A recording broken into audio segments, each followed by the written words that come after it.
Biloxi, Mississippi. A quiet southern town with a burning core of corruption. In 1987, its secret burst violently to the surface, leaving 2 prominent citizens dead and ripping the top off a grand conspiracy.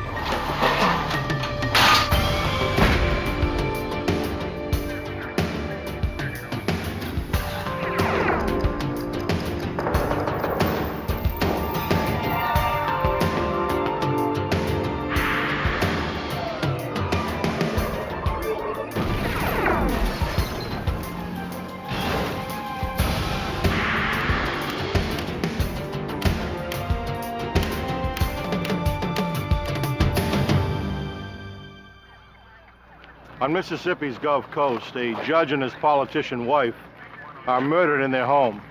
The killer left few clues. It looked like a professional hit, and the investigation led nowhere. But the FBI refused to give up.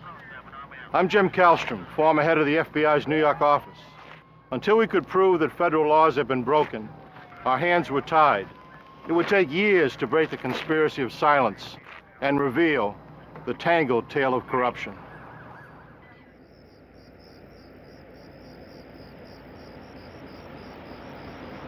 Biloxi, Mississippi.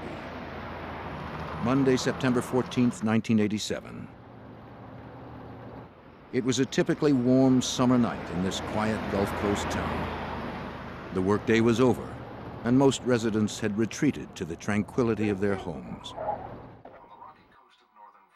Like most of their neighbors, State Circuit Court Judge Vincent Sherry and his wife Margaret were unwinding after a long day. Vincent Sherry was a prominent judge in Biloxi. Margaret was making plans to run for mayor.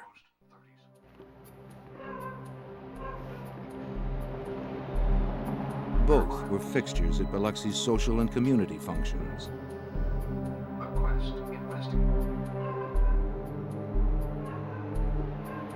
They were a happy couple who had raised 3 grown children. Tomorrow they planned to visit their daughter out of state.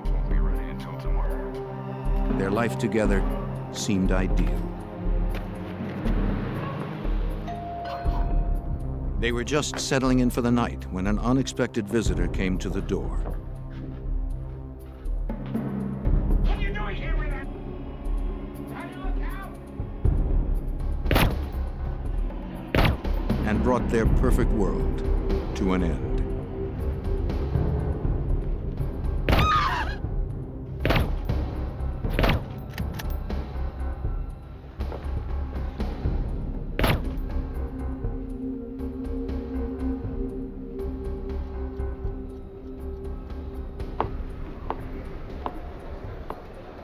The Sherrys were supposed to be with their daughter, so no one realized anything was wrong until 2 days later when the judge failed to show up in court on Wednesday, September 16th.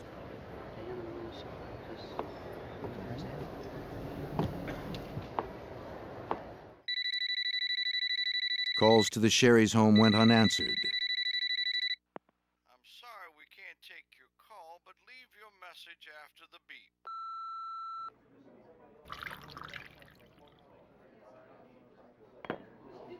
His colleagues at the court phoned Pete Halat, Vincent Sherry's friend and former law partner. Morning, Pete Halat. But he hadn't seen or heard from the judge either. Well, he's supposed to be in court. When did he leave? I don't know. All right. No, wait, you let me call him at home and I'll figure out where he is. All right. After he left a concerned message on the Sherry's answering machine, Halat felt he'd better check on his friend personally. Oh, I got the machine. Judge, it's Pete. They're looking for you in court. Is everything okay? On his way out, he asked his junior partner, Charles Legier, to ride with him. Charlie, hold on, time to saddle up. But I need some help, so let's go. Listen, I'll give you a call back, okay? Yeah, bye-bye. I figure if we go together, the two of us... As they drove, Legier tried to make conversation. Finding out from lawyers Halat seemed distant, perhaps concerned about the judge.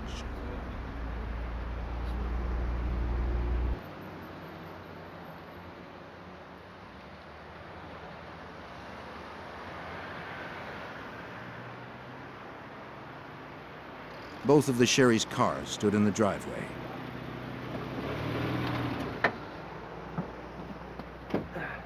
Well, the car's here. I don't like it. Well, his car's here. He's supposed to be in court. Halat asked Legier to go to the house, while he asked a neighbor if she'd seen the couple. Just go ahead.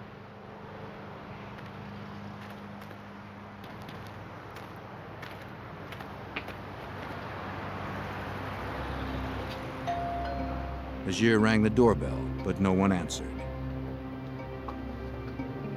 He saw that the last 2 morning newspapers hadn't been picked up. Pete Halat. I'm a partner. The neighbor told Halat she hadn't seen the Sherrys for a couple of days, which she thought was odd since both of their cars were in the driveway. When Legier tried the Sherry's door, he found it unlocked. Something wasn't right. Hey, Pete! Pete! That's unusual.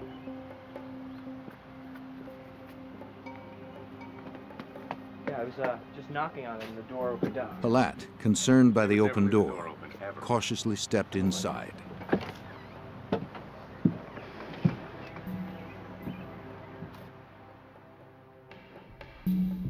A few steps in, he made the gruesome discovery. Judge Sherry had been gunned down in his own home. Hey, what's wrong? They called the police. Authorities arrived to find the body of Vincent Sherry at the front of the house. In the back bedroom, they discovered Margaret. Because the couple was so prominent, the murder investigation became top priority.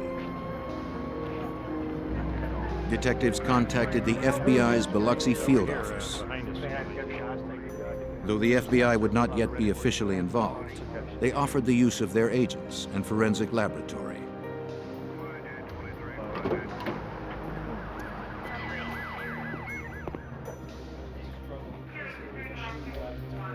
Inside, the police began scouring the crime scene for clues. They conducted blood spatter analysis to determine projectile angles. If they could figure out where the murderer had stood when he fired the shots, they might be able to reconstruct the crime. Okay. Inspector Robert Burris, a crime technician with the Biloxi Police Department, helped process the scene. He discovered a possible clue in the den. There was blood trailing from his feet, actually going down between his legs a little ways, back to where he was laying. There was blood spatter on a double sliding glass door that was right beyond his head. And further examination in this room, I found some small pieces of foam rubber. Burris didn't see where the foam rubber could have come from. 3 shell casings. You want to get those? A search of the house led him to one conclusion. Now, this foam rubber had to have been brought into the house. We examined every piece of material in this house, in every room of the house, all pillows, mattresses, everything else. There's no foam rubber tore up in this house. It was brought into the house. It does have gunshot residue on it. And basically about the only way it can get there is for a bullet to be fired through it. For Burris, the significance of the foam rubber was obvious. The killer had used a homemade silencer. Investigators dusted for fingerprints, but found none of any value. They found 9 spent .22 caliber shell casings from a semi-automatic pistol, as well as the bullets used to murder the Sherrys. The position of the shells indicated that the shots had been fired in rapid succession. But most striking was how well the killer had covered his tracks. Nothing at the scene pointed to the killer's identity. He did his job well, and his mission was clear. The lack of evidence in this house, such as items stolen, a struggle occurring, the absence of forced entry, no ransacking going on in the house whatsoever. A person came there for one thing, that was to kill the two Sherrys. Special Agent Keith Bell from the Biloxi FBI field office agreed that this was a professional job. The Sherrys had been assassinated. The crime scene appeared to be very limited as far as evidence remaining, which meant it was well planned, well executed, and professionally done. A small caliber weapon had been used. The foam rubber indicated that perhaps a silencer had also been used, and the Sherrys had been shot in the head, so it seemed to be a very professional job. A multi-agency task force was assembled with Special Agent Keith Bell among its members. Investigators would spend days processing the crime scene.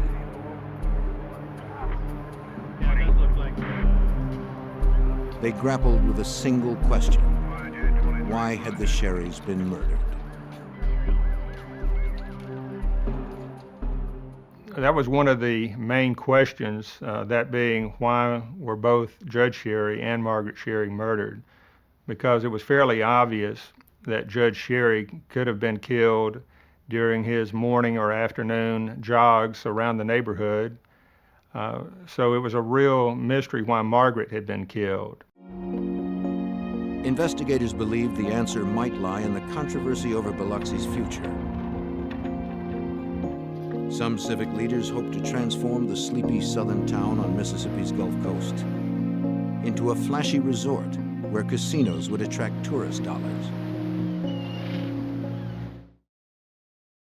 But with strip clubs already established in town, Margaret Sherry felt Biloxi's small-town charms were threatened. And the casinos would attract a criminal element. As a candidate for mayor, she had made powerful political enemies by trying to keep gambling out. Agent Bell wondered if Margaret was killed to silence her protests. Margaret had been so outspoken politically in the community. She was known to be anti-gambling. And if elected mayor in 1989, she had planned to close down the remaining strip clubs in Biloxi. So there was always the possibility that she might have been the target, rather than Judge Sherry. The task force would investigate Margaret's political enemies, but first, they'd question the Sherrys' friends and neighbors. Someone in the neighborhood must have seen something. But even people who'd known the Sherrys for years were reluctant to talk, fearing the specter of Biloxi's emerging criminal underworld.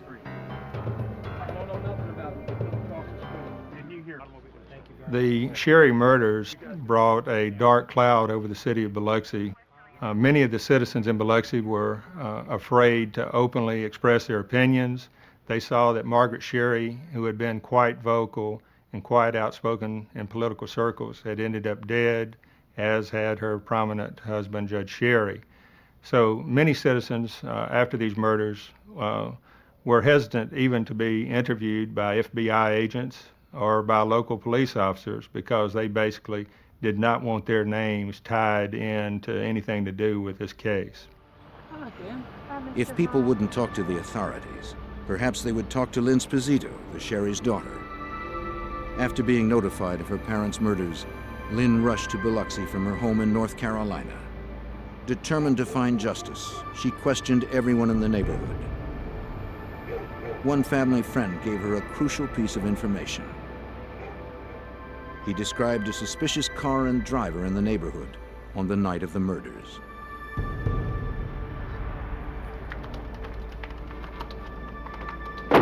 She took the lead to the police. They identified a man who had seen a suspicious Ford Fairmont driving in front of the Sherry home on Monday night, September 14th, 1987.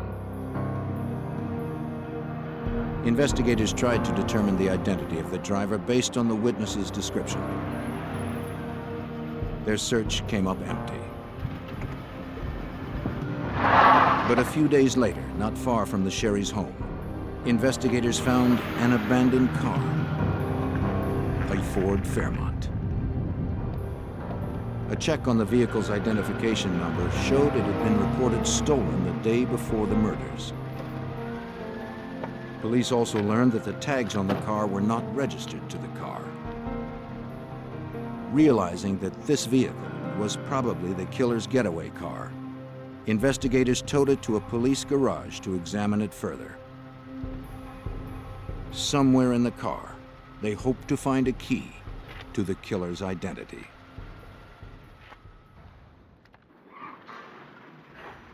Less than a week after the brutal murders of Biloxi couple Vince and Margaret Sherry, investigators received their first promising lead.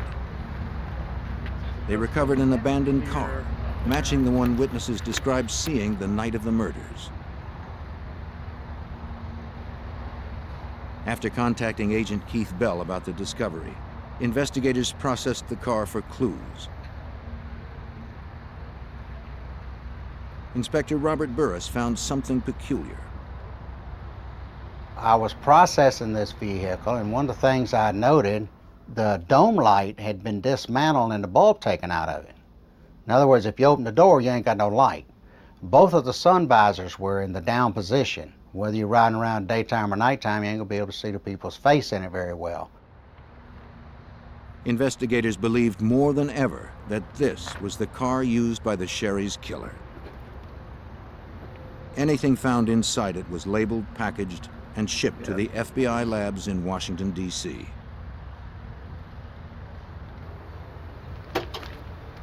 But FBI lab examiners would find nothing of evidentiary value.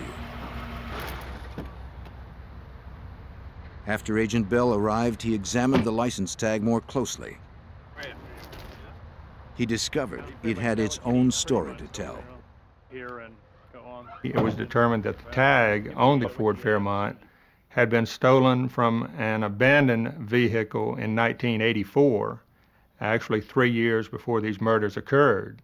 So what it meant was someone had removed the license plate, likely in 1984, had kept the license plate, and then when this major crime in the city of Biloxi was to occur, they pulled it off the shelf, so to speak.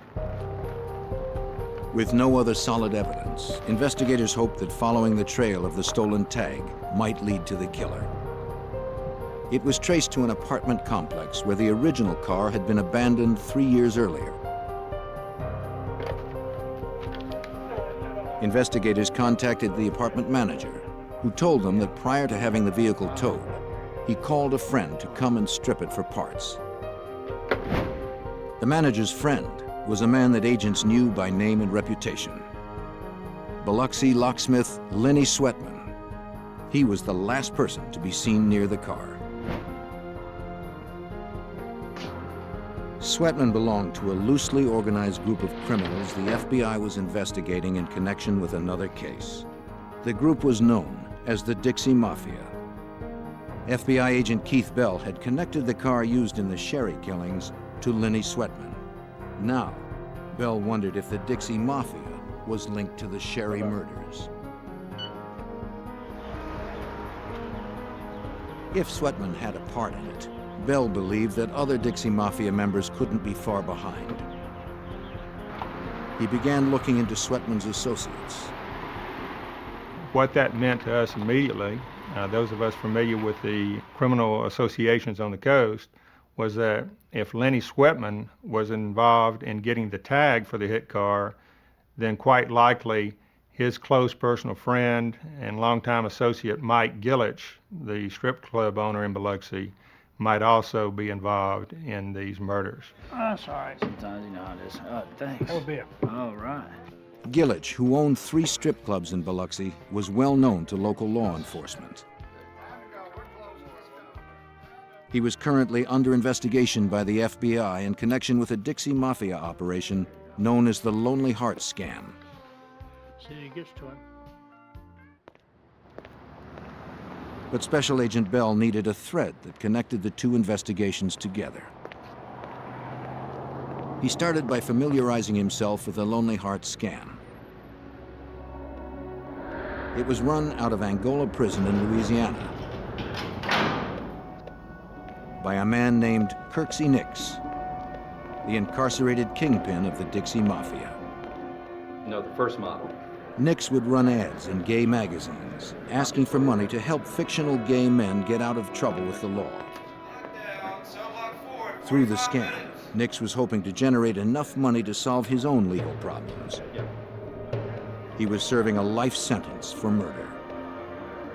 From his jail cell at Angola, he coordinated what we've been referring to as the homosexual scam, which generated hundreds of thousands of dollars from individuals around the country, as well as some people in Canada.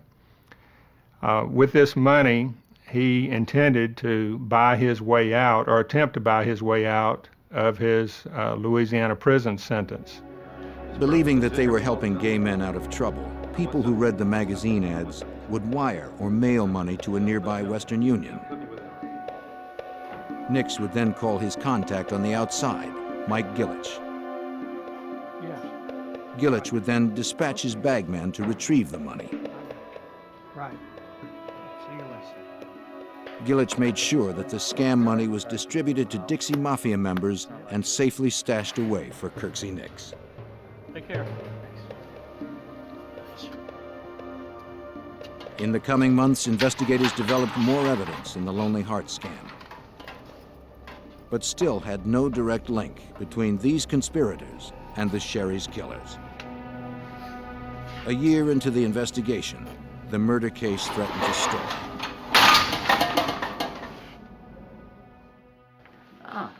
Hi. Come in. As the year stretched to 16 months, the Sherry's daughter, Lynn Sposito, grew increasingly frustrated. In January 1989, she hired a private investigator to rev up the inquest into her parents' murder. He said he could make out the man. And I'll give him a call, and I'll be on this case this afternoon. The family had wanted very much to have a quick resolution to the case, but by early 1989, there'd still been no arrest. And of course, at this point, the FBI had not formally entered the case. Nice to see you. Thank you for seeing The lack of official FBI involvement hampered Bell's investigation. So when the private investigator paid him a visit, Bell welcomed his assistants, hoping they could share information. The two were old acquaintances from the private investigator's days in law enforcement. Since Agent Bell was unable to act officially, the private investigator would pursue a lead that looked promising. He would interview another Angola inmate. The private investigator and Bell hoped the inmate at Angola could finally link the Lonely Heart scam and the Sherry murders. He met with all the right people, and because of his knowledge of the Dixie Mafia and from what he had learned from law enforcement authorities on the coast, he did go over to Angola and did talk to the right person over there. The inmate's name was Bobby Joe Fabian. He was another known member of the Dixie Mafia, doing time for kidnapping and shooting a state trooper. Fabian claimed he had not been involved in the Sherry murders, but he had learned that fellow inmate Kirksey Nix had been. Fabian told the private investigator that Nix had had Judge Sherry killed because Sherry had allegedly stolen money from Nix's Lonely Heart scam. That wasn't all. He said Nix had been told of the theft by none other than Pete Halat, Sherry's former law partner. Halat, the man who had delivered the eulogy at the Sherry's funeral, was now implicated in their murders.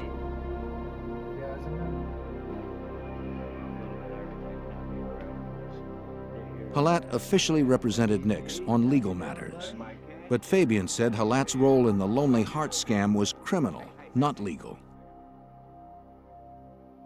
Halat was one of the people receiving money from Nix for safekeeping through Mike Gillich's bagman. Don't forget to pick up next week at the other place. And the ties between the outlaw and the lawyer went deep. Kirksey Nix's girlfriend and accomplice, LaRae Sharp, worked in Halat's office.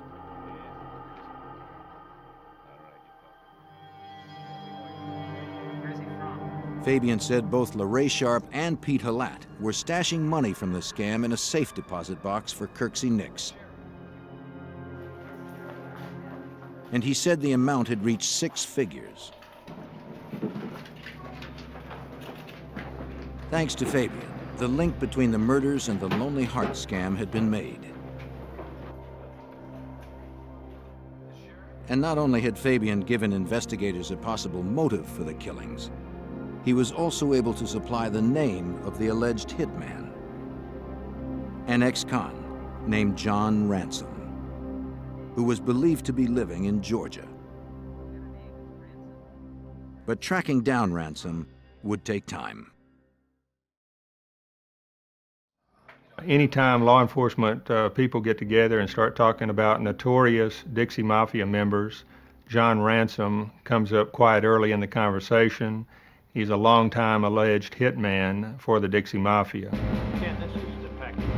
In August of 1989, 2 years after the Sherry murders, Agent Bell now had enough evidence to warrant a full FBI investigation into the killings. Accompanied by the Sherry's daughter, Lynn Sposito, he approached the United States Attorney and the FBI with a demand to officially open the case. So with the tying in of the scam to the murders, we knew we had some federal violations involved. We have wire fraud, we had mail fraud, and we perhaps had a hitman traveling from Georgia to Mississippi to kill the Sherrys. It was decided to open an official FBI investigation and join with local authorities in the investigation.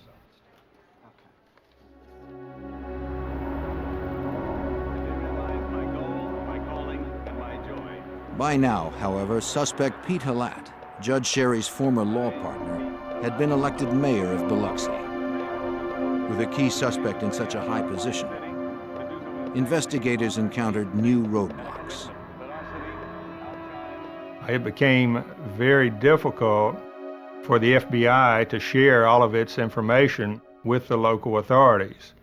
We are not saying that the local police were corrupt. What we are saying is that Mayor Halat put his own people in as Director of Public Safety and as police chief, so we were somewhat circumspect on what we shared with local authorities during that time period.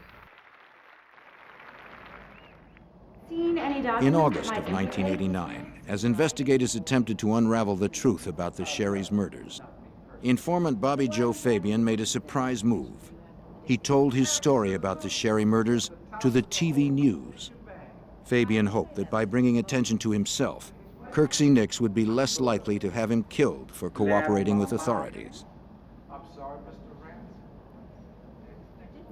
Along with the report, the station broadcast a mugshot of John Ransom, the alleged hitman in the Sherry case. When Charles Legier, Pete Halat's junior partner, saw the photo, it surprised him.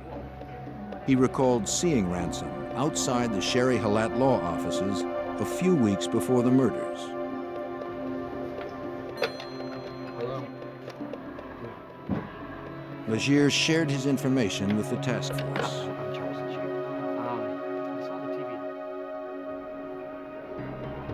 Major Randy Cook of the Harrison County Sheriff's Department took Legier's statement. Legier said the reason he remembered Ransom was Ransom stepped off of a curb and came up to him and asked him, "Where's Vince Sherry's office at?"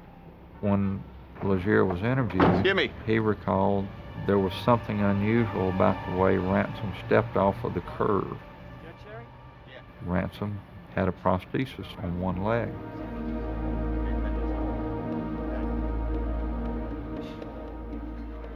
Investigators learned that Ransom was now in a Georgia prison, serving time for another murder. When questioned about the Sherry murders, he refused to cooperate. As Cook further questioned Legier about the day he and Halat had found the bodies, an important detail emerged. Legier remembered that Halat had walked into the Sherry's living room, seen Judge Sherry's body, and said, "Vince and Margaret are dead." Cook relayed this to Agent Bell. What was interesting was that Margaret's body was in the far back bedroom of the residence, and according to Chuck Legier, Pete Halat did not have time other than to briefly enter the front of the house and would have no way of knowing that Margaret's body was also in the very back bedroom. In October of 1989, 2 years after the murders, Agent Bell knew Halat was involved, but he still lacked enough evidence for an arrest. Even so, he felt it was time to confront Mayor Halat. It would be a quiet warning, man to man. And I let Mayor Halat know that I thought his knowledge of the Sherry murders was much greater than what he had shared with law enforcement authorities up to that point. And I recall also telling him that the FBI would continue working on this case until it was totally solved. My recollection is he smiled and did not have much else to say. As a lawyer, Halat knew Bell would need more concrete evidence in order to secure a conviction. What he likely didn't realize was the depth of Bell's commitment to bring him to justice.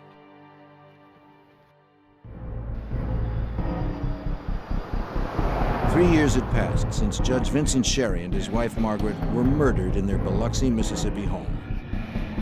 FBI Special Agent Keith Bell had connected the killings to members of the Dixie Mafia and to Judge Sherry's friend and one-time law partner, Pete Halat. The alleged triggerman, John Ransom, was refusing to talk. In January of 1990, Agent Bell and Major Randy Cook of the Harrison County Sheriff's Department drove to the Atlanta Federal Penitentiary to question another possible accomplice. This is Special Agent. A man named Bill Rhodes. Rhodes, a known associate of John Ransom, was willing to cooperate. He told them that in early 1987, Ransom had contacted him about driving the getaway car in a crime to take place in southern Mississippi. Ransom had said a judge would be murdered and that the pay was $10,000. There were certain promises made to Rhodes by Ransom that I know certain people in Biloxi that if you'll help me on this and you'll have the run of Biloxi anytime you want it. So in March of 1987, Rhodes went to Biloxi and met with Ransom and a man named Pete. It was Pete who specifically asked Rhodes and Ransom to do the hit. Rhodes said he also met with Mike Gillich, the Biloxi strip club owner, who would supply the money once the hit was done. But 5 months later, before they could do the job, Rhodes was arrested on an unrelated bank robbery charge, and Ransom got cold feet, afraid Rhodes would turn on him. The information helped the case inch forward, but Agent Bell and Officer Cook still felt that Ransom held the missing pieces. Another year would pass without much progress.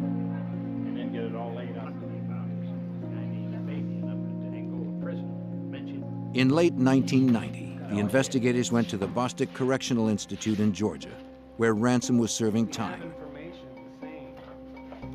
Finally, Ransom agreed to talk. He admitted that he delivered a .22 caliber pistol to Lorraine Sharp, Kirksey Nix's girlfriend. But Ransom insisted that he did not do the job. Based on what Ransom said, Lorraine's involvement was starting to look bigger than simply stashing scam money in a safe deposit box. All finished? Finished, thank you. Through his contact with Sharp, Nix learned that the investigation was heating up He worried that his girlfriend might talk, so he tried to head off the problem by putting out a contract on her life.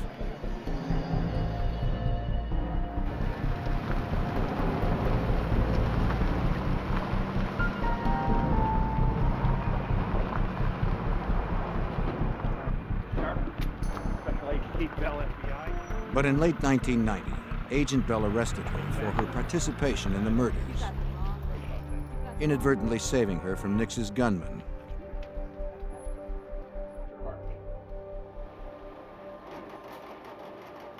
During a polygraph test, Sharp denied her involvement in the Lonely Heart scam and the Sherry murders. But the machine called her bluff. When Bell and his team added her statements to their existing stacks of evidence, they were ready to bring indictments against several key players. Mike Gillich, John Ransom, LaRae Sharp, and Kirksey Nix were charged as conspirators in the Sherry murders. Notably missing from the list was Pete Halat. The case against Halat would have to wait until they had enough evidence for a murder conviction. For now, the FBI would look to convict the others on conspiracy to commit murder. So many of the questions came up, why didn't y'all indict Pete Halat early on when you indicted everybody else? Well, at the time, we didn't have the hard evidence that you would have to arrest a mayor and prosecute him. The conspiracy trial produced several key witnesses that would help investigators piece together the complex scheme. Mr. Gant, you stated that all these people here murdered. Robbie Gant, Gillich's bagman for the Lonely Heart scam, testified for the prosecution. His testimony helped prosecutors link the Sherry murders to the scam.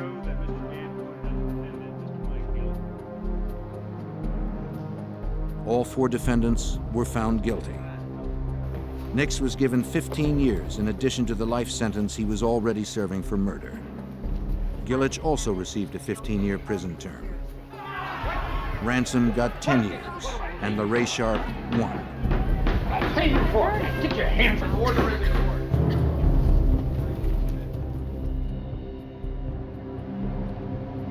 With these conspirators behind bars and the Lonely Heart scam no longer operational, Bell moved on to his next objective. We decided not to end the Sherry investigation after the 1991 initial convictions because at that time we had not proven who had actually shot the Sherrys, and also Pete Halat had not been indicted or convicted at that point. And we all felt strongly that Pete Halat had played a major role in the scam and in the murder plot. So we were determined to continue the investigation to see if we could get enough evidence to indict and convict Mr. Halat and the actual shooter. In late July of 1992, Agent Bell got the break he was looking for. Following the conspiracy trial, Mike Gillich was desperate to find a way out of prison. He contacted one of his associates in Biloxi and asked him to approach Robbie Gant with an offer.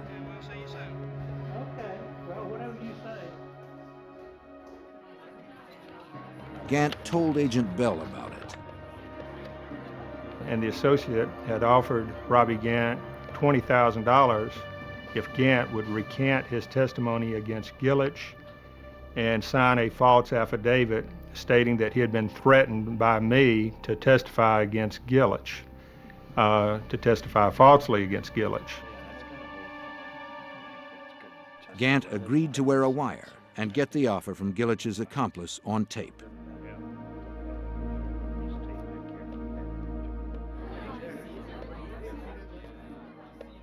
Gant met with him in Mississippi. This time, Gant's tape was rolling when Gillich's associate reiterated the bribe.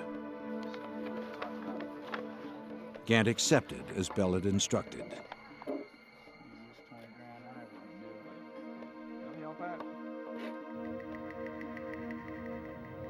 Now, Bell had the evidence he needed to turn up the heat on Gillich. Just the man who could tell the story from the inside.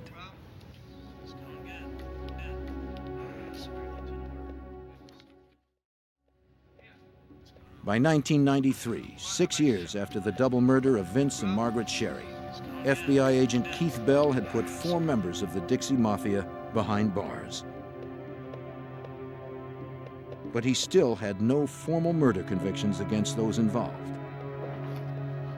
And Mayor Pete Halat, the suspected mastermind of the case, was still free and running the city of Biloxi. In fact, the year before, Mayor Halat had broken ground on the city's first big casino. The victory for our town and our people. The press still hounded Halat about his involvement in the Sherry murders, but he remained adamant about his innocence.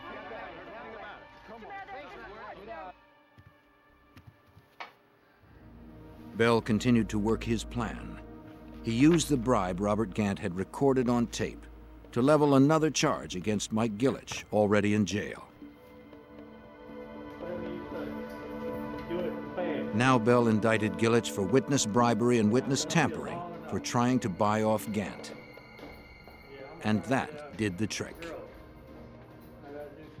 No doubt the most important turning point was in October of 1993 when Mike Gillich finally decided to cooperate and tell the story of this whole case from an insider's point of view. And that's what really allowed us to bring final resolution to this investigation. After the years of painstaking work Bell had spent on the case, it was a satisfying moment. Finally, it seemed his patience and ingenuity were paying off. Gillich was in no hurry to accrue more jail time. Bell's relentless pressure had persuaded him to cut a deal before the bribery trial even began. The Dixie Mafia member would tell what he knew about the murders. Mr. Gillich has... Maybe now, Bell could get the convictions he knew were long overdue.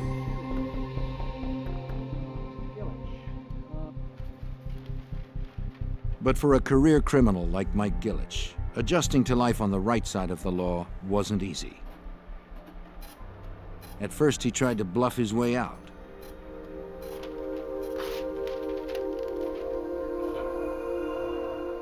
Of course, it always takes some time, a period of weeks, to develop some degree of trust and to be able to communicate with someone like this who, for the first time, has decided to leave his lifelong role as a criminal and start cooperating with the FBI.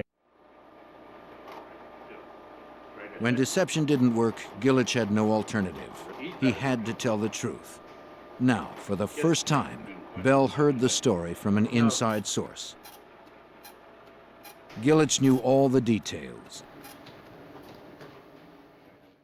Mike was the center point. Mike knew Kirksey Nix. Mike knew Pete Halat for years. And in fact, when Kirksey Nix was looking for an attorney over in the coast area to represent him on various matters, Mike Gillich introduced Nix into Pete Halat. He confirmed that Pete Halat was indeed behind the plan to murder the Sherrys, and that the plot grew directly out of the Lonely Heart scam of Angola prison inmate Kirksey Nix. Some months before the Sherrys' deaths, Halat had closed the safe deposit box he and Nix's girlfriend LaRae Sharp had access to, effectively cutting off her access to the money. He then transferred the money into a box only he and Judge Sherry could use. Motivated by greed, he stole $100,000 cash from there. As Nix's trusted accomplice, Halat could blame the theft on Judge Sherry. Next, he went to Mike Gillich with news of the theft. Mr. Gillich stated that Pete Halat approached Mr. Gillich himself in late 1986 and told Mr. Gillich that much of the money was missing, supposedly around $100,000. and Mr. Halat blamed Judge Sherry for taking the money. Mr. Halat knew that Kirksey Nix would be very furious about this.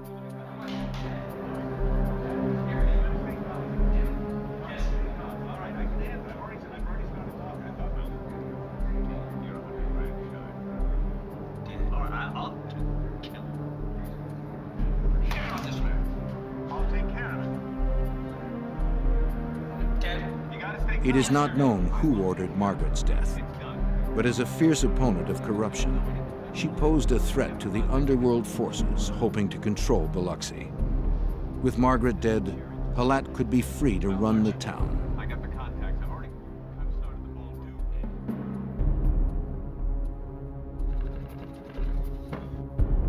too. Gillett said that he and Halat planned the murders.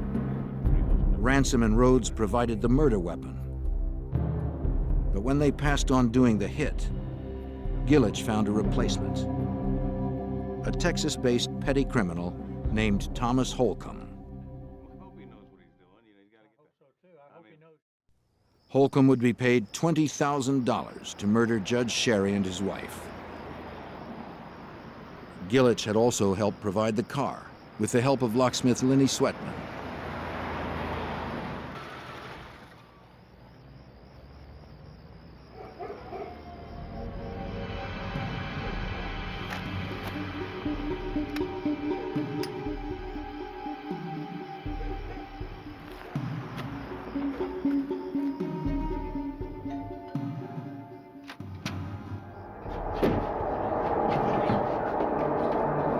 Stay away from me! I didn't do anything!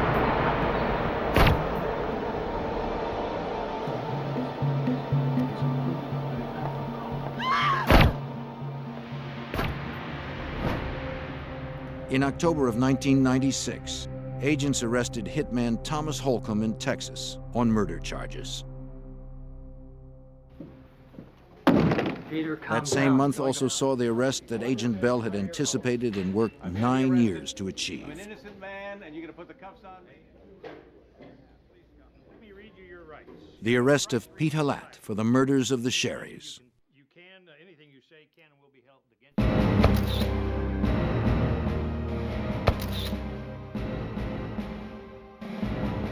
Kirksey Nix and LaRae Sharp were indicted on 52 counts, including fraud, money laundering, and murder. Halat was tried and convicted in the summer of 1997, a full decade after the crimes were committed. He was sentenced to 18 years in federal prison. Also tried and convicted were Kirksey Nix and Thomas Holcomb, the hitman. Both were sentenced to life. LaRae Sharp, Nix's girlfriend, got 5 years. I think a lot of citizens in Biloxi now realize that there are a lot of dedicated professional law enforcement people who will do everything they can to protect the community and work hard to solve major crimes. Perhaps the legacy, you might say, of the case for the criminal element is that they realize after seeing this case that they can commit a crime one day and think they're getting away with it a year later, but it could come back 10 years later and get them. While the Sherry's killers were finally brought to justice, Margaret Sherry's dream of a Biloxi free of gambling was never realized. Instead, Biloxi has become a resort town filled with casinos and neon lights. The sleepy southern town is gone forever, along with the woman who lost her life trying to save it.